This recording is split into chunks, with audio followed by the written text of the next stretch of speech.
ত্রয়োদশ নির্বাচনের প্রতীক বরাদ্দ, কাল থেকে আনুষ্ঠানিক প্রচারণা, ভোটের পরিবেশ নিয়ে বিএনপির সন্তোষ, ইসির বিরুদ্ধে পক্ষপাতের অভিযোগ জামাত এনসিপির।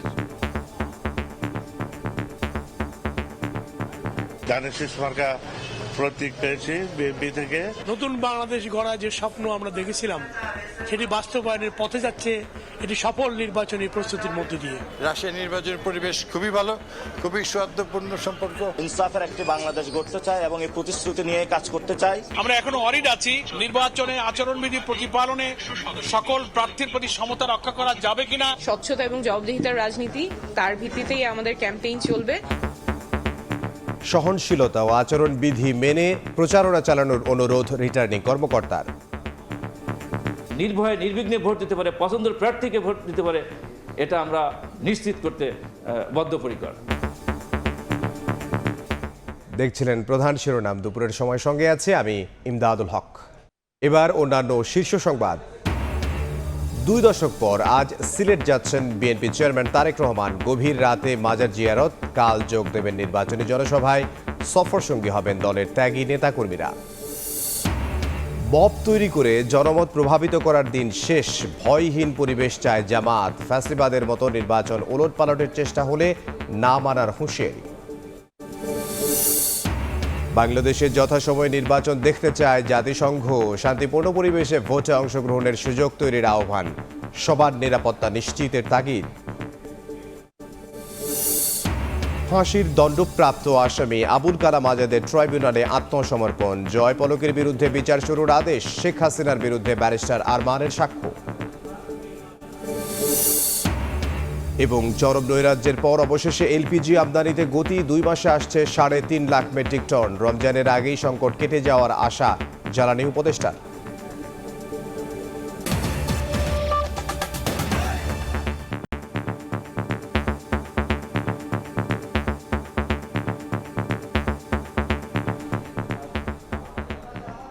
ত্রয়োদশ জাতীয় সংসদ নির্বাচনের প্রতীক বরাদ্দ শেষে কাল থেকে শুরু হবে আনুষ্ঠানিক প্রচারণা।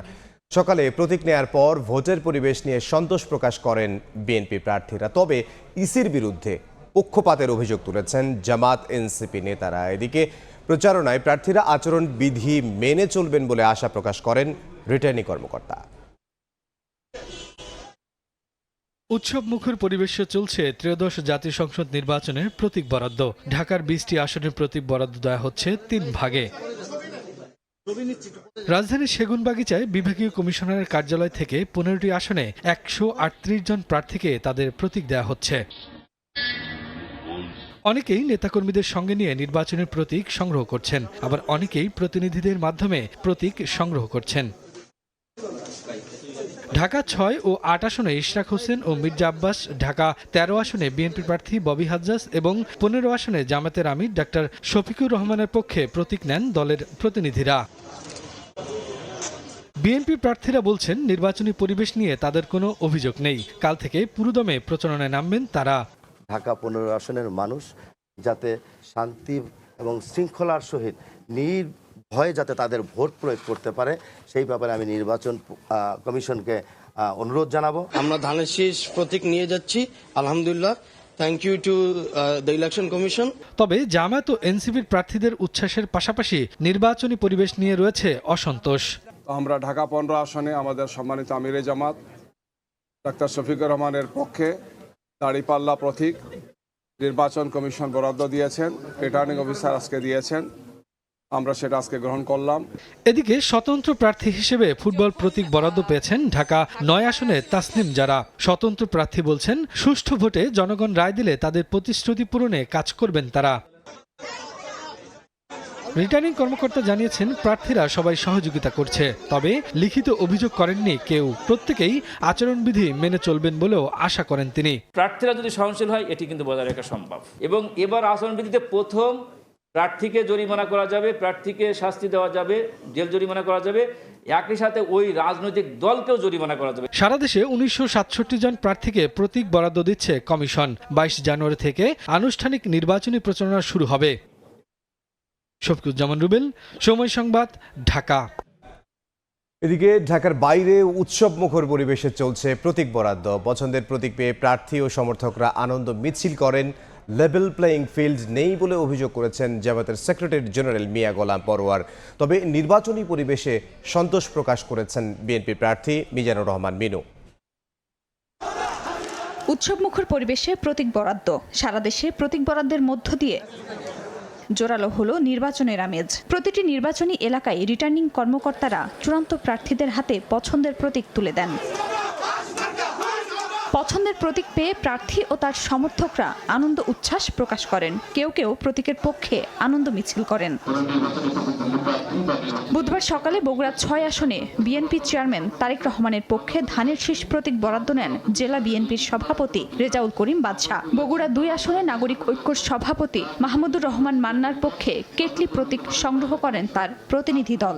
ধানের শীষ নিরঙ্কুশ জয়লাভ করবে জানান রেজাউল করিম বাদশাহ। আর এলাকাভিত্তিক হুমকি পেলেও নির্বাচনী পরিবেশ নিয়ে সন্তোষ প্রকাশ করেন জামায়াত প্রার্থী। এদিকে খুলনায় নির্বাচনী পরিবেশ নিয়ে অসন্তোষ প্রকাশ করেন বিএনপি ও জামায়াত প্রার্থী। দীর্ঘদিন দাড়িপাল্লা প্রতীক নিষিদ্ধ ছিল জানিয়ে জামায়াত প্রার্থী মিয়া গোলাম পরোয়ার বলেন, দাড়িপাল্লা এবার জনগণের কথা বলবে। সে ব্যাপারে কোনো মনিটরিং নাই, শোকজ নাই, তত্ত্বাবধান নাই। ইট মিন্স যে লেভেল প্লেইং ফিল্ড প্রতিপালিত হচ্ছে না। রাজশাহী জেলা রিটার্নিং কার্যালয়ে দাড়িপাল্লা গ্রহণ করে জামায়াত ইসলামীর কেন্দ্রীয় নায়েবে আমির ও রাজশাহী ১ আসনের প্রার্থী মুজিবুর রহমান বলেন, একটি বিশেষ দলের প্রতি প্রশাসন সহ মিডিয়া যেভাবে সমর্থন দিচ্ছে এতে লেভেল প্লেইং ফিল্ড হচ্ছে না। তবে রাজশাহী ২ আসনের বিএনপির প্রার্থী মিজানুর রহমান মিনু বলেন, এবারের নির্বাচন হবে উৎসব মুখর, নির্বিঘ্নে ভোটাধিকার প্রয়োগ করবে জনগণ। রাজশাহী নির্বাচনী পরিবেশ খুবই ভালো, খুবই সৌহার্দ্যপূর্ণ সম্পর্ক এবং একে অপরকে স্বতঃস্ফূর্ত আগামীকাল থেকে মাঠে নির্বাচনী কর্মকাণ্ডের নাম। চট্টগ্রামের ১৬টি সংসদীয় আসনে ১১১ জন চূড়ান্ত প্রার্থীকে প্রতীক বরাদ্দ দেওয়া হয়েছে। সুষ্ঠু নির্বাচনের স্বার্থে লেভেল প্লেইং ফিল্ড নিশ্চিতের দাবি জানান তারা। ব্রাহ্মণবাড়িয়া ২ আসনের আলোচিত নারী নেত্রী ও স্বতন্ত্র প্রার্থী ব্যারিস্টার রুমিন ফারহানা পেয়েছেন তার পছন্দের হাঁস প্রতীক। তিনি সন্তোষ প্রকাশ করে বলেন, তার সঙ্গে এলাকার জনগণ রয়েছেন। আমি আপনাদের প্রার্থী, আমি কোনো দলের প্রার্থী না। ছোট ছোট বাচ্চারা চিৎকার করতে থাকে, আমাদের হাঁস মার্কা, আমাদের হাঁস মার্কা। সো এই মার্কাটা আমার ভোটারদের মার্কা, এটা আমার মার্কা না। বৃহস্পতিবার থেকে প্রার্থীরা তাদের দলীয় প্রতীক নিয়ে প্রচার ও গণসংযোগ করবেন। খাদিজা স্বপ্না, সময় সংবাদ। এই মুহূর্তে সেগুনবাগিচায় ঢাকা বিভাগীয় কমিশনারের কার্যালয়ে আছেন সহকর্মী আব্দুল্লাহ শাফি এবং রংপুরে আছেন সহকর্মী আব্দুর রশিদ জীবন। সরাসরি শুরুতেই যাব শাফির কাছে। ঠিক এই মুহূর্তে সেগুনবাগিচায় রিটার্নিং কর্মকর্তার কার্যালয়ে এখন পর্যন্ত 13টি আসনের মধ্যে প্রায় 10টি আসনের প্রতীক বরাদ্দ দেওয়া শেষ হয়েছে। আর বাকি আছে মাত্র 16, 17 এবং 18। এই 3টি আসনের প্রতীক প্রার্থীরা আসবেন অথবা প্রার্থীদের পক্ষে কেউ আসবেন, তাদের হাতে প্রতীক বুঝিয়ে দেবেন। তো এইখানে আসার পর যেটি মনে হলো যে সকাল থেকেই যারা আসছেন প্রতীক নেওয়ার জন্য কর্মী সমর্থকদের নিয়ে একটা উৎসব মুখর পরিবেশ কিন্তু এখানে বিরাজ করছে এবং একটা নির্বাচনী আমেজ। এতদিন ধরে যে এক ধরনের বিধিনিষেধ ছিল প্রার্থীদের কাছে মনে হচ্ছে যে সেই বিধিনিষেধ এখন তো উঠেই গেল, যেহেতু প্রতীক বরাদ্দ হয়েছে এবং তাদের মধ্যে একটা ফুরফুরা ভাব লক্ষ্য করা যাচ্ছে এবং আগামীকাল থেকেই যে আনুষ্ঠানিক প্রচারণা শুরু হবে এই একটা আনন্দ উচ্ছ্বাস তাদের মধ্যে খেয়াল করছে এবং তারা বলছেন যে এখন তারা জনগণের কাছে যাবেন, তাদের প্রতিশ্রুতি দেবেন এবং প্রার্থীরা বলছেন যে জনগণ তাদেরকে তাদের প্রতিশ্রুতি অনুযায়ী তাদেরকে ভোট দেবেন এবং তাদের সমস্ত লক্ষ্য, যে সমস্ত লক্ষ্য নিয়ে এই নতুন বাংলাদেশ গড়ার যে সমস্ত পরিকল্পনা তারা করছেন সেগুলো বাস্তবায়ন করবেন। এখানে তবে বিএনপি এবং জামায়াতের প্রার্থী যারা আসছেন, এনসিপির প্রার্থীরা যারা আসছেন, তারা কিন্তু পাশাপাশি যে পাল্টাপাল্টি অভিযোগের যে একটা ব্যাপার সেটি কিন্তু তারা করছেন। যেমন সকাল থেকে এখন পর্যন্ত যে সমস্ত জামায়াত এবং এনসিপির প্রার্থীরা এসেছেন প্রত্যেকেই কিন্তু অভিযোগ করেছেন যে নির্বাচনী পরিবেশ আসলে এখন পর্যন্ত ঠিক মানে লেভেল প্লেইং ফিল্ড সেটি তারা দেখতে পাচ্ছেন না, সুষ্ঠু নির্বাচনের অন্তরায় বলে তারা মনে করছেন এবং তারা একই সাথে বলছেন যে সামনের দিনে যে নির্বাচন কমিশন যেভাবে কাজ করছে এখন পর্যন্ত একটা নির্দিষ্ট দলের দিকে ঝুঁকে যাওয়ার মতো করে তারা একটা অভিযোগ করছেন এবং সামনের দিন যদি এইরকম অভিযোগ, তারা এইরকম পরিস্থিতি চলতে থাকে তাহলে সামনের দিনে নির্বাচনী পরিস্থিতি আসলে কোন দিকে যাবে সেই প্রশ্নগুলো তারা তুলছেন এবং একই সাথে যে বিএনপির প্রার্থী যারা আসছেন তারা কিন্তু বলছেন এখন পর্যন্ত নির্বাচনের পরিবেশ খুবই দুর্দান্ত পরিবেশ আছে এবং সামনের সময়গুলোতে এবং এই পরিবেশ যদি থাকে তাহলে একটা সুষ্ঠু সুন্দর নির্বাচন অনুষ্ঠিত হবে। তো আর কয়েকটি আসনের পরেই হয়তো এখানকার কর্মকাণ্ড শেষ হবে। পরবর্তীতে আমরা চলে যাব এখন রংপুরে, সেখানকার প্রতিনিধি রাশেদ জীবনের কাছে। রংপুরের 6টি আসনের 45 জন প্রার্থীর মধ্যে প্রতীক বরাদ্দ চলছে। সকাল থেকেই রংপুরের যে জেলা প্রশাসকের কার্যালয় রয়েছে, রিটার্নিং কর্মকর্তার কার্যালয়, সেই কার্যালয় থেকে কিন্তু প্রতীক বরাদ্দ চলছে এবং আমরা দেখেছি যে একদম সকালবেলা রংপুর 1 আসন, যেটি আসলে তিস্তা বেষ্টিত গঙ্গাচড়া উপজেলা, সেই গঙ্গাচড়া উপজেলার দিয়েই আসলে প্রতীক বরাদ্দ শুরু হয়। সেখানে আসলে আমরা দেখেছি যে বিএনপি মনোনীত প্রার্থী মোকাররম হোসেন সুজন, জাতীয় পার্টির প্রার্থী যিনি রয়েছেন ব্যারিস্টার মঞ্জুম আলী, একই সাথে জামাত সমর্থিত প্রার্থী রায়হান সিরাজি সহ যারা রয়েছেন তারা কিন্তু আসলে মনোনয়ন গ্রহণ করেছেন। এরপর রংপুর 2, একই সাথে রংপুর 3 নাম্বার আসন পর্যন্ত কিন্তু আসলে প্রতীক বরাদ্দ হয়েছে। এখন কিন্তু রংপুর 4 আসনের প্রতীক বরাদ্দ চলবে। আমরা দেখলাম একটু আগে কিন্তু রংপুর 4 আসনে যিনি আসলে নির্বাচন করবেন এনসিপির সদস্য সচিব আক্তার হোসেন, তিনি কিন্তু আসলে জেলা প্রশাসকের কার্যালয়ে উপস্থিত হয়েছেন। একটু পরেই আসলে রংপুর 4-এর যে প্রতীক বরাদ্দ সেটি কিন্তু আসলে শুরু হবে। কিন্তু এখন পর্যন্ত আমরা দেখেছি যে এই 3টি আসন, অর্থাৎ রংপুর 1, 2, 3 এই 3টি আসনে এখন পর্যন্ত 19 জন প্রার্থীর আসলে প্রতীক বরাদ্দ করা হয়েছে। আরো 3টি আসন রয়েছে, 4, 5 এবং রংপুর 6। এই 3টি আসনে আরো 26 জন প্রার্থী রয়েছেন যাদের মনোনয়ন আসলে বৈধ ঘোষণা করা হয়েছে, তাদের আসলে প্রতীক বরাদ্দ করা হবে। কিছুক্ষণ পরে আসলে জেলা প্রশাসক আসবেন, এখন আসলে তারা মধ্যাহ্ন বিরতিতে আছেন, তারা কিন্তু এখানে আসবেন। এবং আমরা যেটি দেখেছি যে যারা আসলে রয়েছেন এখানে মোট 56 জন প্রার্থী আসলে মনোনয়ন তুলেছিলেন, তার মধ্যে 11 জন আসলে জোটগত কারণে, জোটের সমীকরণের কারণে তারা আসলে প্রত্যাহার করে নিয়েছেন। বাকি যে 45 জন তারা আসলে প্রতিদ্বন্দ্বিতা করছেন। এবং আমরা যারা প্রার্থী প্রতীক পেয়েছেন তাদের সঙ্গে আমাদের কথা হয়েছে, তারা যেটি বলছেন যে নির্বাচনের যে পরিস্থিতি এখন পর্যন্ত তারা সুষ্ঠু বলছেন।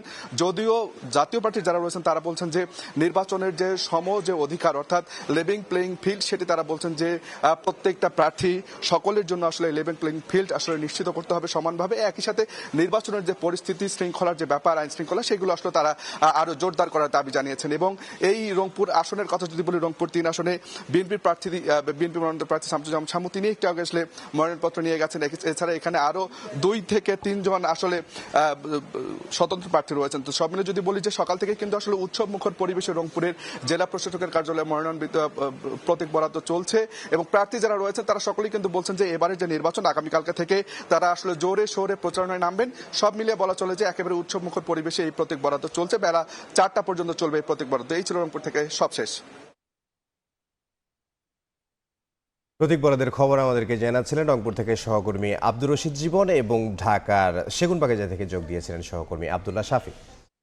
2 দশক পর আজ রাতে সিলেট যাচ্ছেন বিএনপি চেয়ারম্যান তারেক রহমান। সেখানে পৌঁছে গভীর রাতে মাজার জিয়ারত করবেন তিনি।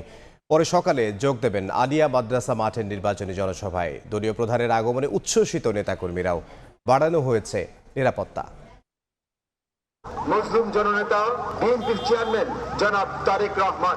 বিএনপি চেয়ারম্যান তারেক রহমানের সফরকে ঘিরে উৎসবের নগরীতে পরিণত হয়েছে সিলেট। দলীয় প্রধানকে বরণ করে নিতে নেতাকর্মীদের ব্যাপক আয়োজন। 22 তারিখ সকাল 10টা আলিয়া মাদ্রাসা মাঠে। বুধবার সকালে সমাবেশ স্থল আলিয়া মাদ্রাসা মাঠে চলে শেষ মুহূর্তের প্রস্তুতি। মঞ্চ প্রস্তুত, প্যান্ডেল তৈরি সহ নানা কাজে ব্যস্ত স্থানীয় নেতাকর্মীরা। তারেক রহমানকে বরণ করে নিতে উন্মুখ হয়ে আছেন জেলাবাসী। অধীর অপেক্ষায় আগ্রহ নিয়ে বসে রয়েছে তারেক রহমানের পবিত্র মাটি সিলেটে এক নজর দেখার জন্য। নিরাপত্তা বেষ্টনী দিয়ে নারীদেরকে বসার ব্যবস্থা করা হচ্ছে।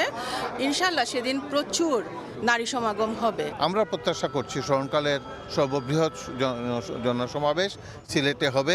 বিএনপি চেয়ারম্যানের সফর নির্বিঘ্ন করতে আইনশৃঙ্খলা বাহিনীর পক্ষ থেকে নেওয়া হয়েছে বাড়তি নিরাপত্তা ব্যবস্থা। জনাব তারেক রহমানের এই যাত্রা, অবস্থান, জনসভা এগুলো নির্বিঘ্ন হবে ইনশাআল্লাহ। সিলেটে পৌঁছেই প্রথমে শাহজালাল রহমতুল্লাহি আলাহির মাজার জিয়ারত করবেন তারেক রহমান। বিএনপি চেয়ারম্যানের উপদেষ্টা ও নির্বাচন পরিচালনা কমিটির মুখপাত্র মাহাদি আমিন জানান, এই সফরে ফ্যাসিবাদ বিরোধী আন্দোলনে দলের ত্যাগী নেতাকর্মীদের থাকার কথা রয়েছে। বিএনপি চেয়ারম্যান জনাব তারেক রহমান সিদ্ধান্ত নিয়েছেন তার প্রতিটি সফরে বিভিন্ন অঙ্গ ও সহযোগী সংগঠনের ত্যাগী শীর্ষ নেতৃবৃন্দকে পর্যায়ক্রমে সফর সঙ্গী হিসেবে নিয়ে যাবেন। তাদেরকে দেশের জন্য, গণতন্ত্রের জন্য যে সংগ্রাম, তার জন্য মূল্যায়িত করবেন। 1991 সালে তত্ত্বাবধায়ক সরকার ব্যবস্থা প্রবর্তনের পর থেকে বিএনপি চেয়ারপারসন বেগম খালেদা জিয়া হযরত শাহজালাল রহমতুল্লাহি আলাহি ও হযরত শাহপরান রহমতুল্লাহি আলাহির মাজার জিয়ারতের মধ্য দিয়ে নির্বাচনী প্রচারণা শুরু করতেন। এরই ধারাবাহিকতায় দলের বর্তমান চেয়ারম্যান তারেক রহমানও সিলেট থেকে শুরু করবেন ত্রয়োদশ জাতীয় সংসদ নির্বাচনের প্রচারণা। ফাহরিয়া ফারজানা, সময় সংবাদ। এই মুহূর্তে সিলেটের আলিয়া মাদ্রাসা মাঠে আছেন সহকর্মী ইকরামুল কবির, সরাসরি যাব তার কাছে। ইকরাম, আমি এই মুহূর্তে আছি সিলেট সরকারি আলিয়া মাদ্রাসা মাঠে। এই মাঠেই আগামীকাল সকালে বিএনপির নির্বাচনী প্রচারণা শুরু হবে এবং এই যে মাঠে যে জনসভা শুরু হবে সেই জনসভায় প্রধান অতিথি হিসেবে উপস্থিত থাকবেন বিএনপির চেয়ারম্যান তারেক রহমান এবং তিনি কালকে এই মাঠ থেকে নির্বাচনী প্রচারণার উদ্বোধন করবেন এবং এই জনসভার মধ্য দিয়ে বিএনপির চেয়ারম্যান তারেক রহমানের প্রথম কোনো রাজনৈতিক জনসভা এবং এই জনসভার পরপরই তিনি সিলেট থেকে সড়ক পথে ঢাকা যাবেন। এর মধ্যে ঢাকা যাওয়ার পথে তিনি আরো বেশ কয়েকটি জনসভায় বক্তব্য রাখবেন এবং সিলেট অঞ্চলের মধ্যে শেরপুর, শায়েস্তাগঞ্জ এবং ঢাকার আরো কয়েকটি জনসভায় তিনি বক্তব্য রাখবেন। কুমিল্লা, ব্রাহ্মণবাড়িয়া বিভিন্ন জায়গায় তিনি বক্তব্য রাখবেন। সবকিছু মিলে বলা যায় আগামীকাল সিলেট সহ সিলেট ঢাকা মহাসড়কের যে পাশের যেই উপজেলাগুলো আছে, যে জেলাগুলো আছে, প্রত্যেকটি জেলায় উৎসবমুখর পরিবেশ বজায় থাকবে। এই মুহূর্তে সিলেট মেট্রোপলিটন পুলিশের কমিশনার আব্দুল কুদ্দুস চৌধুরী রাজনৈতিক নেতৃবৃন্দের সাথে মঞ্চে সভা করছেন এবং সভা করে তিনি সামগ্রিক পরিস্থিতি নিয়ে আলাপ আলোচনা করছেন এবং সবকিছু মিলে বলা যায় যে পরিস্থিতি রয়েছে সেই পরিস্থিতি অত্যন্ত সুশৃঙ্খল একটি পরিস্থিতি রয়েছে এবং নেতা কর্মীরা সহ বিভিন্ন সিলেট নগরীর বিভিন্ন এলাকা থেকে বিভিন্ন উৎসুক জনতা বা বিভিন্ন নাগরিকবৃন্দ এসে সিলেটের এই সভামঞ্চে এসে পর্যবেক্ষণ করছেন এবং আগামীকালকে শুধুমাত্র রাজনৈতিক নেতৃবৃন্দ নয় এবং বিএনপির নেতাকর্মী নয়, অন্যান্য যে সিলেটবাসী অধীর আগ্রহে অপেক্ষা করবেন। আজকে সকাল ৮টার সময় তিনি ৮:৩০টার দিকে ওসমানী আন্তর্জাতিক বিমানবন্দরে অবতরণ করবেন, তারপরে হযরত শাহজালাল মাজার জিয়ারত করবেন, শাহপরার মাজার জিয়ারত করবেন, তারপরে দক্ষিণ সুরমা সিলাম উপজেলায় তার শ্বশুর বাড়িতে গিয়ে তিনি সেখানে নৌশভোজ করে তিনি সিলেটে রাত্রি যাপন করবেন। মোটামুটি এই ছিল আগামীকাল যে সিলেটের এই আলিয়া মাদ্রাসা মাঠ থেকে বিএনপির জনসভা শুরু হচ্ছে এবং তারেক রহমান সেই জনসভায় প্রধান অতিথি হিসেবে বক্তব্য রাখবেন। তার সবশেষ খবর সিলেট থেকে সহকর্মী ইকরামুল কবির। রাজধানীর উত্তরায় মাইলস্টোন স্কুল অ্যান্ড কলেজে বিমান দুর্ঘটনায় হতাহতদের পরিবারের সদস্যদের খোঁজ খবর নিয়েছেন বিএনপি চেয়ারম্যান তারেক রহমান। দুপুরে গুলশানে বিএনপি চেয়ারম্যানের কার্যালয়ের সামনে মাইলস্টোনে বিমান দুর্ঘটনায় ক্ষতিপূরণ, সুচিকিৎসার ব্যবস্থা, শহীদি মর্যাদা, আহতদের পুনর্বাসনের দাবিতে বিএনপি চেয়ারম্যান তারেক রহমানের সঙ্গে দেখা করেন অভিভাবকরা। এ সময় তাদের কথা শোনেন এবং নির্বাচনের পরে বিষয়গুলো দেখার আশ্বাস দেন বিএনপি চেয়ারম্যান। পাশাপাশি মাইলস্টোন ট্র্যাজেডিতে ক্ষতিগ্রস্তদের ধৈর্য ধরার আহ্বান জানান তারেক রহমান।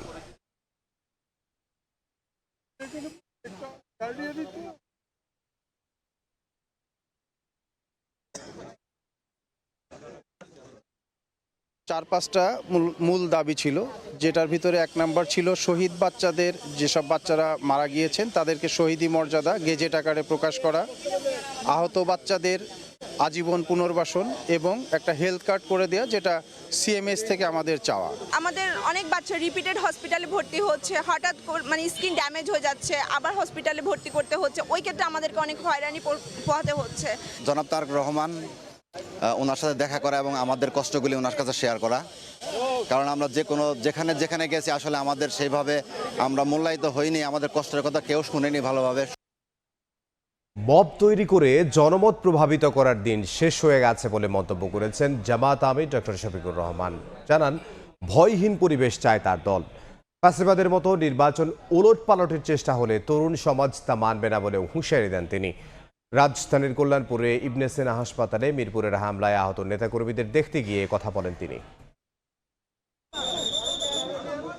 মঙ্গলবার সন্ধ্যায় ঢাকা ১৫-এর মিরপুরের পীরেরবাগ এলাকায় লিফলেট বিতরণ করার সময় জামায়াতের নেতাকর্মীর ওপর হামলায় আহত নেতাকর্মীদের দেখতে হাসপাতালে যান জামায়াতের আমির। এ সময় তাদের খোঁজ খবর নেন দলটির আমির। পরে সাংবাদিকদের সাথে মতবিনিময়কালে জামায়াতের আমির অভিযোগ করেন মহিলা জামায়াতের কর্মীদের উপর হামলা চালানো হয়েছে। বলেন ফ্যাসিবাদ আমলের মতো ভোটের হিসাব ওলটপালট করার চেষ্টা হলে যুব সমাজ তা মেনে নেবে না, ব্যালটের মাধ্যমে তার সমুচিত জবাব দেবে। এই ১৫.৫ বছরের কায়দায় আবার নির্বাচনী ময়দানকে উলট পালট করে দেওয়া হয়, তাহলে জাগ্রত যুব সমাজ কাউকে ক্ষমা করবে না। মব করে জনমত এখন প্রভাবিত করার দিন শেষ। এ সময় নির্বাচন কমিশনকে আরও দায়িত্বশীল আচরণের আহ্বান জানান তিনি। বলেন, সবার জন্য সমতল মাঠ তৈরিতে কাজ করতে হবে আরও। আমরা নির্বাচন কমিশন এবং সরকারকে বলবো, যদি সত্যি আপনারা যে অঙ্গীকার করেছেন সুষ্ঠু নির্বাচনের, সেই অঙ্গীকার যদি আপনারা বাস্তবায়ন দেখতে চান, তাহলে আপনাদের দায়িত্ব আপনাদেরকে অবশ্যই পালন করতে হবে। এদিকে হামলার প্রতিবাদে বুধবার সকালে মিরপুর এলাকায় বিক্ষোভ মিছিল করে জামাত। জড়িতদের শাস্তির আওতায় আনার দাবি জানান তারা। তুষার আহমেদ ইবন, সময় সংবাদ, ঢাকা। বাংলাদেশে যথাসময়ে নির্বাচন আয়োজনের বিষয়ে জাতিসংঘ আশাবাদী বলে জানিয়েছেন সংস্থাটির মহাসচিবের উপমুখপাত্র ফারহান হক। স্থানীয় সময় মঙ্গলবার নিয়মিত ব্রিফিংয়ে সাংবাদিকদের প্রশ্নের জবাবে তিনি বলেন, সবার নিরাপত্তা নিশ্চিত করে শান্তিপূর্ণ পরিবেশে নির্বাচনে অংশগ্রহণের সুযোগ করে দিতে হবে। ভোটাররা যাতে তাদের ভিন্ন ভিন্ন মতামত প্রকাশ করতে পারেন সে বিষয়টিও লক্ষ্য রাখতে হবে। বাংলাদেশের জাতীয় সংসদ নির্বাচনে উত্তাপ ছড়িয়ে পড়েছে দেশের বাইরেও। প্রায় প্রতিদিনই রাজনৈতিক দলগুলোর সঙ্গে বৈঠক করছেন বিভিন্ন দেশের কূটনীতিক ও রাষ্ট্রদূতরা। এবার জাতিসংঘের নিয়মিত ব্রিফিংয়ে উঠে এলো বাংলাদেশের নির্বাচন প্রসঙ্গ। অন্তর্বর্তী সরকার ঘোষিত আগামী সংসদ নির্বাচন যথাসময় দেখতে চায় জাতিসংঘ, এমনটাই জানান জাতিসংঘের মহাসচিব আন্তোনিও গুতেরেসের উপমুখপাত্র Farhan Haq. We encourage the elections to proceed, and we have made it clear throughout the UN system that it's vital to ensure that there's an environment for the elections in which all individuals can participate safely and peacefully in public life and freely express different views. আগামী নির্বাচনে নিরাপত্তা নিশ্চিতের পাশাপাশি ভোটাররা যেন নির্বিঘ্নে ভিন্ন ভিন্ন মতামত প্রকাশ করতে পারেন সে বিষয়টিও লক্ষ্য রাখার তাগিদ দেন জাতিসংঘের এই কর্মকর্তা। রবিউল ইসলাম আওলাদ, সময় সংবাদ। দুপুরের সময় আরও থাকছে।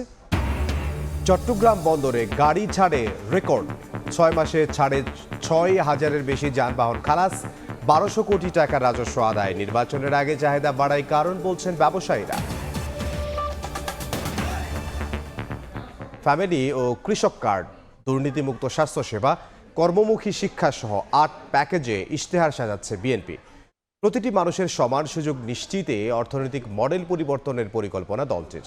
বিএনপি নেতারা বলছেন 31 দফায় ইশতেহারের মূল চালিকা শক্তি।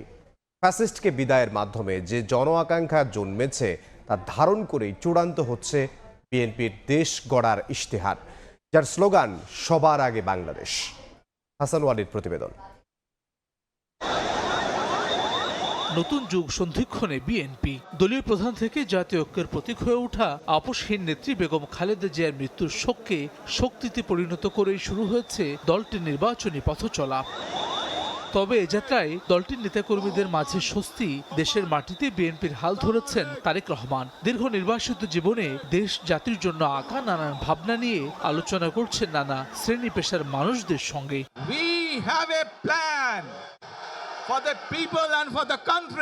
শহীদ রাষ্ট্রপতি জিয়া রহমানের 19 দফা, বেগম খালেদা জিয়ার ভিশন 2030-কে ধারণ করে 23 সালে জনগণের সামনে 31 দফা উপস্থাপন করে বিএনপি। ফ্যামিলি ও কৃষক কার্ড, দুর্নীতিমুক্ত স্বাস্থ্যসেবা, কর্মমুখী শিক্ষা, দেশব্যাপী কর্মসংস্থান সৃষ্টি ও ধর্মীয় নেতাদের জীবনমান উন্নয়নে একগুচ্ছ পরিকল্পনা দলটির। থাকছে দুর্নীতিমুক্ত বাংলাদেশের অঙ্গীকার। প্রতিটি মানুষ অর্থনৈতিক কর্মকাণ্ডের সাথে অংশীদার হতে পারে, অংশীজন হতে পারে, এটাকে মাথায় রেখে অনেকগুলো কর্মসূচি নেওয়া হয়েছে।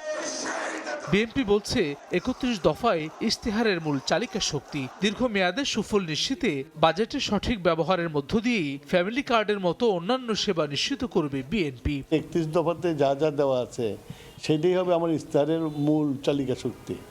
সের মধ্যে ফ্যামিলি কার্ড আছে, বেকার ভাতা আছে, স্বাস্থ্য কার্ড আছে।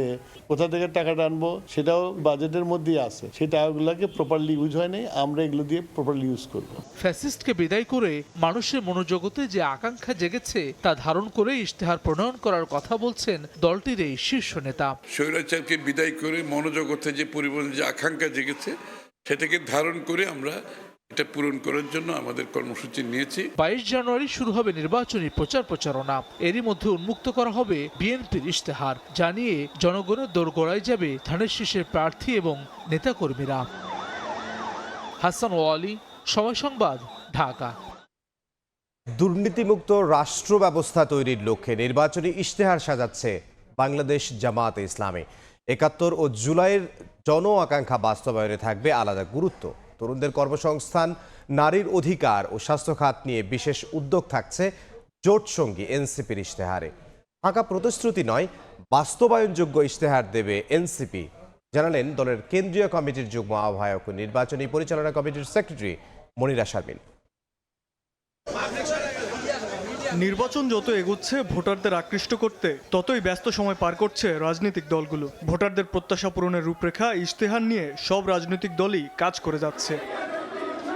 জামায়াতের ইশতেহারে দুর্নীতি শূন্য নতুন বাংলাদেশ বিনির্মাণে সবচেয়ে বেশি গুরুত্ব দেওয়া হচ্ছে। মুক্তিযুদ্ধ ও জুলাইয়ের আকাঙ্ক্ষা বাস্তবায়নে আলাদা গুরুত্ব থাকবে বলে জানান জামায়াতে ইসলামের সহকারী সেক্রেটারি জেনারেল মাওলানা আব্দুল হালিম। সব মানুষের মধ্যে আকাঙ্ক্ষা যে না, আমরা দুর্নীতি ছাড়া দেশ সমাজ করতে পারবো। তো এই বিষয়টার জন্য অনেক সামাজিক কর্মসূচি আছে, রাষ্ট্রীয় কর্মসূচি আছে, এগুলো আমাদের ইশতেহারে থাকবে। নারী অধিকার রক্ষায় জামাতের অবস্থান সম্পর্কে ইশতেহারে পরিষ্কার ধারণা দেওয়া হবে বলেও জানান তিনি। নারীদের অধিকার, সম্মান এবং মর্যাদা, নিরাপত্তা এই থাকবে। ক্ষমতা প্রয়োগ এবং বিচারপতি নিয়োগ এসব ক্ষেত্রে দলীয় দৃষ্টিভঙ্গি থাকবে না। এদিকে জামাতের জোট সঙ্গী এনসিপি কাজ করছে আলাদা ইশতেহার নিয়ে, যার ভিত্তি হবে স্বনির্ভরতা। এটি যখন নির্বাচনী জোট, সুতরাং নির্বাচন শেষ হওয়ার পরে এই প্রত্যেকটি দলগুলো কিন্তু তার দলীয় যে ইশতেহার, সেই ইশতেহার অনুযায়ী কিন্তু কাজ করবে। সাংবিধানিক এবং সংবিধিবদ্ধ প্রতিষ্ঠানগুলো, সেগুলোর যে প্রাতিষ্ঠানিক দলীয়করণ, এই দলীয়করণের বিরুদ্ধে সবসময় এনসিপি তার সোচ্চার কণ্ঠ অব্যাহত রাখবে। বাস্তবায়নযোগ্য ইশতেহার দিবে এনসিপি, যাতে থাকবে জবাবদিহিতাও। কতটা বাস্তবসম্মত আমি জানি না, কিন্তু আমার কাছে মনে হয় যে তারা আসলে ওই ফাঁকা প্রতিশ্রুতির মধ্যেই এখনো আছে। নির্বাচনের ফলাফল যাই হোক, এনসিপি কাজ করবে তার নিজস্ব মধ্যপন্থী রাজনৈতিক ধারায়। শাবাব ওয়াসি, সময় সংবাদ, ঢাকা। ৭১-এর মানবতা বিরোধী অপরাধের মামলায় ট্রাইব্যুনালে আত্মসমর্পণ করলেন মৃত্যুদণ্ডপ্রাপ্ত আসামি মাওলানা আবুল কালাম আজাদ। এদিকে ইন্টারনেট বন্ধ করে হত্যাকাণ্ডের মামলায় পলক জয়ের বিচার শুরুর আদেশ দিয়েছেন আদালত। আর গুম নির্যাতনের মামলায় সাক্ষ্য দিচ্ছেন ব্যারিস্টার আরমান বিন কাশেম। ইন্টারনেট বন্ধ করে দেশজুড়ে গ্রেফতার, নির্যাতন ও 400-র বেশি হত্যার অভিযোগ ট্রাইব্যুনালে তুলে ধরে প্রসিকিউশন। এ ঘটনায় বুধবার মানবতা বিরোধী অপরাধের মামলায় সজীব ওয়াজেদ জয় ও জুনায়েদ আহমেদ পলকের বিরুদ্ধে অভিযোগ আমলে নিয়ে বিচার শুরুর আদেশ দেন আন্তর্জাতিক অপরাধ ট্রাইব্যুনাল। এজলাসে পলককে তার বিরুদ্ধে আনা 3টি অভিযোগ পড়ে শোনানো হয়। যদিও নিজেকে নির্দোষ দাবি করেন তিনি। সব অভিযোগ ভিত্তিহীন দাবি করেন সজীব ওয়াজেদ জয়ের আইনজীবী। 2024-এ জুনায়েদ আহমেদ পলক তার ফেসবুক স্ট্যাটাসে যে কমেন্ট করেছিল, সে ব্যাপারে সজীব আহমেদ জয়ের কোনো ধরনের আদেশ, নির্দেশ বা জ্ঞাতসারে অনুমোদন ক্রমে এটা হয় নাই। জুনায়েদ আহমেদ পলক এর বিরুদ্ধে অভিযোগ গঠনের বিষয়ের জন্য ধার্য ছিল। ওনার যে অভিযোগ এসেছে সেই অভিযোগ একদমই মিথ্যা এবং সম্পূর্ণভাবে উনি নির্দোষ। এদিকে টিএফআই সেলে গুম করে নির্যাতনের অভিযোগে সাবেক প্রধানমন্ত্রী শেখ হাসিনা ও সাবেক বর্তমান 10 সেনা কর্মকর্তা সহ 17 জনের বিরুদ্ধে সাক্ষ্য গ্রহণ শুরু হয়েছে। আন্তর্জাতিক অপরাধ ট্রাইব্যুনাল 1-এ এ মামলার প্রথম সাক্ষী হিসেবে সাক্ষ্য দেন গুমের শিকার ব্যারিস্টার আরমান বিন কাশেম। এদিন সকালে আন্তর্জাতিক অপরাধ ট্রাইব্যুনালে আত্মসমর্পণের আবেদন করেন ৭১ মানবতা বিরোধী অপরাধের মামলায় মৃত্যুদণ্ডপ্রাপ্ত আসামি মাওলানা আবুল কালাম আজাদ। গেল বছরের 22 অক্টোবর তার সাজা 1 বছরের জন্য স্থগিত করেছিল স্বরাষ্ট্র মন্ত্রণালয়। আয়েশা সিদ্দিক, সামিয়া, সময় সংবাদ, ঢাকা। বিচার প্রার্থীদের দুর্ভোগ লাঘবে ডিজিটাল মাধ্যমে জামিননামা চালু করলো সরকার। 6 মাসের মধ্যে চালু হবে সারা দেশে। এতে মানুষের ভোগান্তি ও দুর্নীতি কমার পাশাপাশি সময় ও অর্থ সাশ্রয় হবে বলে জানান আইন উপদেষ্টা।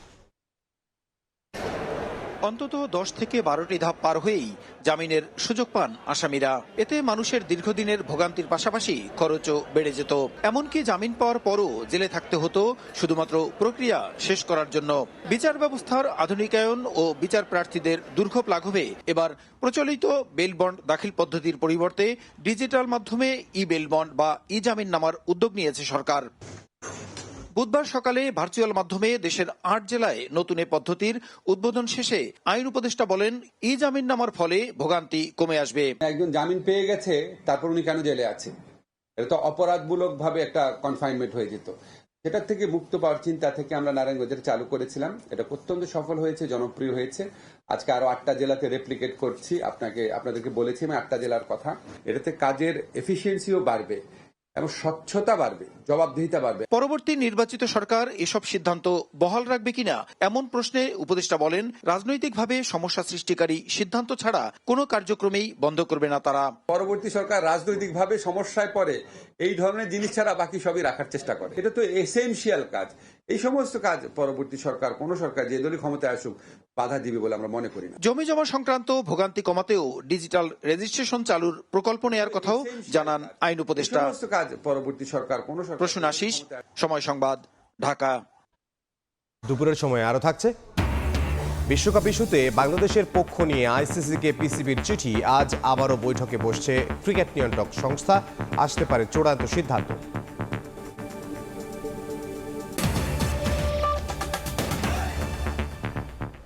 বাংলা চলচ্চিত্রের সোনালী দিনের কিংবদন্তি চিত্রনায়ক ইলিয়াস জাবেদ মারা গেছেন। দীর্ঘদিন ধরে ক্যান্সার ও হৃদরোগে ভুগছিলেন এই গুণী শিল্পী। মৃত্যুকালে তাঁর বয়স হয়েছিল 82 বছর। 1964 সালে উর্দু ভাষার চলচ্চিত্র নয়ে জিন্দেগি দিয়ে নায়ক হিসেবে চলচ্চিত্রে অভিষেক ঘটে ইলিয়াস জাভেদের। এরপর তিনি একের পর এক জনপ্রিয় সিনেমায় অভিনয়ের মাধ্যমে দর্শক জনপ্রিয়তা পান। তার অভিনীত উল্লেখযোগ্য চলচ্চিত্রগুলোর মধ্যে রয়েছে মালকা বানু, অনেকদিন আগে, শাহজাদা, রাজকুমারী, চন্দ্রবানু সহ আরও বহু চলচ্চিত্র। অভিনয়ের পাশাপাশি চলচ্চিত্রে নৃত্য নির্দেশনার ক্ষেত্রেও ছিল তাঁর অসামান্য অবদান।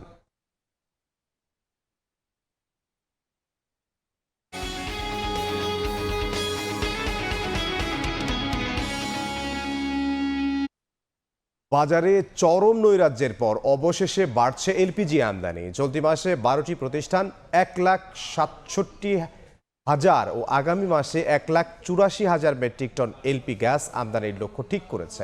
এতে রমজানের আগেই বাজার স্থিতিশীল হবে বলে আশাবাদী জ্বালানি উপদেষ্টা। ফারুক ভূঁইয়া রবিন জানাচ্ছেন বিস্তারিত। 12 কেজি সিলিন্ডারের দাম 1306 টাকা, অথচ বিক্রি হচ্ছে 2 থেকে 2,500 টাকায়। তারপরও দোকানে দোকানে সাঁটানো এলপি গ্যাস না থাকার নোটিশ। গত মাসের শেষ সপ্তাহ থেকে নজিরবিহীন এমন নৈরাজ্য চলছে বাজারে। ফলে চরম ভোগান্তি পোহাচ্ছেন রান্নাঘর থেকে যানবাহন সব খাতের ভোক্তারা। সংকট চরম আকার ধারণ করলে এলপিজি আমদানিতে ঋণ সুবিধা বাড়ানো, ভ্যাট ট্যাক্স কমানো, রাষ্ট্রায়ত্ত সংস্থা বিপিসিকে আমদানির অনুমতি সহ বেশ কিছু পদক্ষেপ নেওয়া হয়। এলপি গ্যাস আমদানিকারকদের সঙ্গে বৈঠকও করেন জ্বালানি উপদেষ্টা। নীতিগত কিছু সিদ্ধান্তের ফলে স্থবিরতা কাটিয়ে আবারও বাড়ছে এলপিজি আমদানির হার। আমদানিকারকরা জানাচ্ছেন, পরিস্থিতি অনুকূলে থাকলে চলতি মাসে 1,66,600 মেট্রিক টন এলপিজি আমদানি করতে পারবে 12টি প্রতিষ্ঠান। আর আগামী মাসে আমদানির লক্ষ্য 1,84,000 মেট্রিক টন, যা সর্বোচ্চ চাহিদার তুলনায় 34,000 মেট্রিক টন বেশি। প্রত্যেকটা মেম্বার ওয়ার্ক করছে এবং কিছু জাহাজ অলরেডি অন দ্য প্রসেস। বাংলাদেশের প্রাইভেট সেক্টর কিন্তু অনেক বেশি অ্যাক্টিভ। এলপিজিকে বাজারে স্বল্পতা দেখতে চায় না এবং আগামীতে খুব শীঘ্রই আপনি দেখতে পারবেন যে এলপিজি সরবরাহ নিরবিচ্ছিন্ন এবং নিশ্চিত সরবরাহ চলে এসছে। জ্বালানি উপদেষ্টার আশা, আমদানি বাড়ায় স্থিতিশীলতা ফিরবে বাজারে, রোজার আগেই কাটবে সংকট। ওরা কমিটমেন্ট করছে এটা আনবে এবং ওরা বলতেছে যে রোজার আগে সাপ্লাইটা স্বাভাবিক হয়ে যাবে। আমরা আশা করতেছি যে এটা ধীরে ধীরে স্বাভাবিক হয়ে আসবে। বর্তমানে এলপি গ্যাসের মাসিক চাহিদা ধরা হয় 1,20,000 মেট্রিক টন থেকে 1.5 লাখ মেট্রিক টন। ফারুক ভূঁইয়া রবিন, সময় সংবাদ, ঢাকা। 6 মাসে 5,000 কোটি টাকা মূল্যের 7,000-এর বেশি গাড়ি খালাস ও 1,200 কোটি টাকা রাজস্ব আদায়ের মাধ্যমে আগের সব রেকর্ড ভেঙেছে চট্টগ্রাম বন্দর এবং কাস্টমস হাউস। নির্বাচনের আগ মুহূর্তে চাহিদা বেড়ে যাওয়ায় গাড়ি আমদানি এবং ডেলিভারি দুটোই বেড়েছে বলে মনে করছেন ব্যবসায়ীরা। শেখর টিপুর ক্যামেরায় সে খবর জানাচ্ছেন কমল দে। চট্টগ্রাম বন্দরের কারশেডের গেইটে ডেলিভারি হওয়া গাড়ির সারির এই দৃশ্য এখন স্বাভাবিক হয়ে দাঁড়িয়েছে। প্রতিদিনে 40 থেকে 50টি গাড়ি ডেলিভারি নিচ্ছে আমদানিকারক প্রতিষ্ঠান। চলতি অর্থ বছরের শুরু অর্থাৎ জুলাই মাসে চট্টগ্রাম বন্দর দিয়ে মাত্র 439টি গাড়ি আমদানি হলো। তার পরের মাসে আমদানি করা গাড়ির সংখ্যা ছাড়িয়ে যায় 1505টিতে। সবশেষ ডিসেম্বর মাসে এসেছে 1058টি গাড়ি। ইদানিংকালে দেখা যাচ্ছে যে আমরা গাড়ি দ্রুত অকশন করে ফেলছি এবং ওরা সেই সুযোগ আর পাচ্ছে না যে বিলম্বে ডেলিভারি নেব, গাড়ির ডিউটি কমবে। আমদানি করা গাড়ি 30 দিনের মধ্যে ছাড় না করালে নিলামে বিক্রির জন্য কাস্টমসের কাছে হস্তান্তর করে চট্টগ্রাম বন্দর কর্তৃপক্ষ। সেই অনুযায়ী বর্তমানে নিলামযোগ্য একেবারে নতুন গাড়ি রয়েছে মাত্র 103টি। চলতি 2025-26 অর্থ বছরের প্রথম 6 মাসে গাড়ি আমদানি যেমন রেকর্ড ছাড়িয়েছে, ঠিক তেমনি সমান তালে চলছে ডেলিভারি। 2025-26 অর্থ বছরের 6 মাসে 6,651টি গাড়ি ছাড় করার মাধ্যমে চট্টগ্রাম কাস্টম হাউস রাজস্ব পেয়েছে 1,153 কোটি টাকা। 124 কোটি টাকা অতিরিক্ত রেভিনিউ আদায় হয়েছে। গাড়ি মূলত বেশি আমদানি হওয়ার কারণ মানুষের ক্রয় ক্ষমতা বেড়েছে। বাড়তি ট্যারিফ থেকে বাঁচতে গাড়ি ডেলিভারির পরিমাণ বেড়েছে বলে দাবি করছেন ব্যবসায়ীরা। ট্যারিফ বাড়ার কারণে আমাদের ওয়ারফেন বাড়ছে, সেই জন্য আমরা গাড়ি আমদানি করার সাথে সাথে বের করে ফেলতেছি। জাপান সহ পৃথিবীর বিভিন্ন দেশ থেকে বছরে 20,000-এর বেশি গাড়ি আমদানি করে বাংলাদেশ। কমল দে, সময় সংবাদ, চট্টগ্রাম। দেশের বাইরের খবর, সর্বোচ্চ নেতা আয়াতুল্লাহ আলী খামেনির দিকে আগ্রাসনের হাত বাড়ানো হলে সেই হাত কেটে ফেলার হুঁশিয়ারি দিয়েছেন ইরানের সেনাবাহিনীর মুখপাত্র। এদিকে ইরানে মানবাধিকার পরিস্থিতির অবনতির প্রেক্ষাপটে শুক্রবার জরুরি বিশেষ অধিবেশন ডেকেছে জাতিসংঘ মানবাধিকার পরিষদ। ইরানে চলমান অস্থিরতার জন্য মার্কিন প্রেসিডেন্ট ডোনাল্ড ট্রাম্পকে দায়ী করেন দেশটির সর্বোচ্চ নেতা আয়াতুল্লাহ আলী খামেনি। এরপরই ট্রাম্প প্রতিউত্তরে বলেন, ইরানের শাসন ব্যবস্থার পরিবর্তনের সময় এসে গেছে। ট্রাম্পের এমন মন্তব্যের কড়া জবাব দিয়েছে তেহরান। সর্বোচ্চ নেতার দিকে আগ্রাসনের হাত বাড়ালে ইরানের সেনাবাহিনী সে হাত কেটে ফেলবে বলে হুঁশিয়ারি দিয়েছেন মুখপাত্র জেনারেল আবুল ফজল শেখার্চি। একই সঙ্গে সর্বোচ্চ নেতা খামেনির ওপর যে কোনো হামলা পুরো ইসলামী বিশ্বের বিরুদ্ধে যুদ্ধ ঘোষণা হিসেবে গণ্য হবে বলে ঘোষণা দিয়েছে ইরানের জাতীয় পার্লামেন্টের নিরাপত্তা কমিশন। ইরানে মানবাধিকার পরিস্থিতির অবনতির প্রেক্ষাপটে শুক্রবার জরুরি বিশেষ অধিবেশন ডেকেছে জাতিসংঘ মানবাধিকার পরিষদ। ব্রিটেন, জার্মানি, আইসল্যান্ড, মলদোভা ও নর্থ মেসিডোনিয়ার অনুরোধে এই অধিবেশন আহ্বান করা হয়।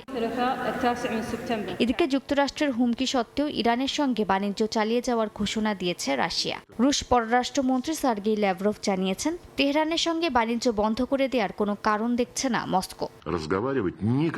মালিহা সুহরওয়ার্দী, সময় সংবাদ। খেলার খবর, নিরাপত্তা শঙ্কায় ভারতে বাংলাদেশের খেলতে না যাওয়ার সিদ্ধান্তকে সমর্থন করে আইসিসিকে চিঠি দিয়েছে পিসিবি। আইসিসির সদস্যদেরও এই চিঠি পাঠিয়েছে পাকিস্তান ক্রিকেট বোর্ড। শ্রীলঙ্কায় বাংলাদেশের ভেন্যু স্থানান্তর করা সহ বাকি সব দাবির প্রতি পূর্ণ সমর্থন জানায় তারা। এমন খবর প্রকাশ করেছে ক্রিকেট ভিত্তিক ওয়েবসাইট ক্রিকইনফো। বিকেলে আবারও আইসিসির একটি বৈঠকে বসার কথা রয়েছে, যদিও পিসিবির দেয়া চিঠির পরই আইসিসির এই মিটিং ডাকা হয়েছে কিনা তা নিশ্চিত করে জানা যায়নি। ভারতে বাংলাদেশের বিশ্বকাপ খেলতে না যাওয়ার সিদ্ধান্তে কতই না জল ঘোলা হচ্ছে। নিরাপত্তা শঙ্কায় দেশটিতে খেলতে না যাওয়ার সিদ্ধান্তে অনড় অবস্থানে বিসিবি। দফায় দফায় বৈঠক করেও কোনো সমাধানে আসতে পারেনি দুপক্ষ। এবার বিসিবির পাশে দাঁড়ালো পাকিস্তান ক্রিকেট বোর্ড। নিরাপত্তা শঙ্কায় আইসিসির কাছে চিঠি দিয়েছে বিসিবি। সেখানে ভেন্যু পরিবর্তনের অনুরোধ জানায় বোর্ড। তবে তার ইতিবাচক কোনো সাড়া মেলেনি এখনো, উল্টো জল ঘোলা হচ্ছে আরও। কয়েকদিন আগেই বিসিবির অবস্থানকে সমর্থন জানায় পাকিস্তান ক্রিকেট বোর্ড। শুধু তাই নয়, বাংলাদেশের দাবি না মানলে বিশ্বকাপ না খেলার হুঙ্কারও দেয় পাক বোর্ড। আর এবার তো বড়সড় একটা পদক্ষেপই নিয়ে নিল পিসিবি। ভারতে বাংলাদেশের খেলতে না যাওয়ার সিদ্ধান্তকে পূর্ণ সমর্থন করে ক্রিকেটের সর্বোচ্চ নিয়ন্ত্রক সংস্থাকে একটি চিঠি দিয়েছে পাকিস্তান ক্রিকেট বোর্ড। পিসিবির গভর্নিং বডি মঙ্গলবার আইসিসিকে একটি মেইল দেয়, যেখানে তারা উল্লেখ করে ভেন্যু পরিবর্তন করার বিষয়টি। বাংলাদেশের জন্য শ্রীলঙ্কায় ম্যাচ আয়োজনের বন্দোবস্ত করার পাশাপাশি প্রয়োজনে সূচিও পরিবর্তনের বিষয়কে সমর্থন করে চিঠি দেয় বোর্ড। সেই চিঠি পাঠানো হয় আইসিসির সদস্যদেরও, এমন খবর প্রকাশ করেছে ক্রিকেট ভিত্তিক ওয়েবসাইট ক্রিকইনফো। আইসিসিকে পিসিবির এই চিঠির পরই এক সভা ডাকে ক্রিকেটের সর্বোচ্চ নিয়ন্ত্রক সংস্থা। তবে পিসিবির চিঠির ভিত্তিতেই এই সভা ডাকা হয়েছে কিনা তা নিয়ে নিশ্চিত করে কিছু জানা যায়নি। ধারণা করা হচ্ছে এই মিটিংয়েই সমাধান হবে বাংলাদেশের বিশ্বকাপের ভেন্যু জটিলতার। বিসিবি যদিও আগেই জানিয়েছে সিদ্ধান্ত জানাতে ইন্টারন্যাশনাল ক্রিকেট কাউন্সিল নাকি কোনো সময়সীমা বেঁধে দেয়নি। এদিকে দফায় দফায় বৈঠক করেও আইসিসি কিংবা বিসিবি সরে আসেনি তাদের অবস্থান থেকে। ভারত থেকে ভেন্যু না সরিয়ে নিলে বিশ্বকাপে অংশ নেবে না বাংলাদেশ। আর আইসিসিও অনড় অবস্থানে আছে ভেন্যু পরিবর্তন না করার সিদ্ধান্তে। বিশ্বকাপের মাত্র 3 সপ্তাহেরও কম সময় বাকি থাকায় এখন ভেন্যু কিংবা সূচি কোনোটিই পরিবর্তনের সুযোগ নেই বলেও জানায় আইসিসি। তবে এখন বড় প্রশ্ন হলো, বিসিবির অবস্থানকে সমর্থন জানিয়ে আইসিসিকে পিসিবির পাঠানো চিঠি আদৌ কোনো প্রভাব রাখবে কি, তাই এখন দেখার বিষয়। তাজিন খন্দকার, সময় সংবাদ। এ পর্যায়ে শীর্ষ সংবাদগুলো জানিয়ে দিচ্ছে আরও একবার। উৎসবমুখর পরিবেশে জাতীয় নির্বাচনের প্রতীক বরাদ্দ, কাল থেকে আনুষ্ঠানিক প্রচারণা। ভোটের পরিবেশ নিয়ে বিএনপির সন্তোষ, ইসির বিরুদ্ধে পক্ষপাতের অভিযোগ জামায়াতের। 2 দশক পর সিলেট যাচ্ছেন বিএনপি চেয়ারম্যান তারেক রহমান। গভীর রাতে মাজার জিয়ারত, কাল যোগ দেবেন নির্বাচনী জনসভায়। সফরসঙ্গী হবেন দলের ত্যাগী নেতাকর্মীরা। এবং মব তৈরি করে জনমত প্রভাবিত করার দিন শেষ, ভয়হীন পরিবেশ চায় জামায়াত। ফ্যাসিবাদের মতো নির্বাচন ওলটপালটের চেষ্টা হলে না মানার হুঁশিয়ারি।